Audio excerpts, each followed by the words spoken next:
ഇനി നിന്റെ കച്ചവടം ഇവിടെ വെച്ച് അങ്ങോട്ട് കബൂലാക്കാൻ പോവാ. എന്നെ ഉപദ്രവിക്കരുത്. ഞാൻ എന്ത് വേണമെങ്കിലും ചെയ്യാം. ഒന്നും ചെയ്യണ്ട, ബാക്കി ഞങ്ങൾ ചെയ്തോളാം. വേണ്ട, എന്നെ ഒന്നും ചെയ്യരുത്. ഇവന്റെ പൊടി പോലും ബാക്കി ഉണ്ടാവും. വേണ്ട. അയ്യോ അൻവർ പ്ലീസ്. അൻവർ അല്ല സുന്ദര, അലിഭായ്.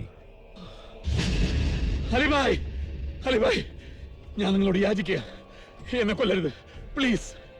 ഞാൻ കാരണം എന്തെല്ലാം നഷ്ടങ്ങൾ ഉണ്ടായിട്ടുണ്ടോ അതിനെല്ലാം പ്രായശ്ചിത്തം ചെയ്യാൻ ഞാൻ തയ്യാറാ. എന്നെ കൊല്ലരുത് പ്ലീസ്. ഞാൻ പോയിക്കോളാം, എങ്ങോട്ടെങ്കിലും പോയിക്കോളാം, ഇന്ന് തന്നെ പോയിക്കോളാം. അലിഭായ് പറയുന്നത് പണ്ട് നിന്നെ കള്ളനാക്കിയ ആ സുന്ദരൻ തമ്പിയല്ല, എന്നും എന്നും നീ കാണാൻ ആഗ്രഹിച്ച നിന്റെ ആ കളിക്കൂട്ടുകാരനായ സുന്ദരനാ. പോയിക്കോളാം, ഇന്ന് തന്നെ പോയിക്കോളാം. എങ്കിൽ പോ എവിടെയെങ്കിലും ജീവിക്കേ. ചതിക്കാനും വഞ്ചിക്കാനും ഒറ്റിക്കൊടുക്കാനും അല്ലാതെ നല്ല മനുഷ്യനായിട്ട്. പക്വതയെത്താത്ത പ്രായത്തില് നിന്നോട് ചെയ്തു പോയ ഈ തെറ്റിന് പ്രായശ്ചിത്തത്തിന്റെ കണ്ണീരായിട്ട് ഒരിത്തിരി ബാക്കിയുണ്ട് ഇപ്പോഴും ഈ ഉള്ളില്. അതുകൊണ്ട് പോ.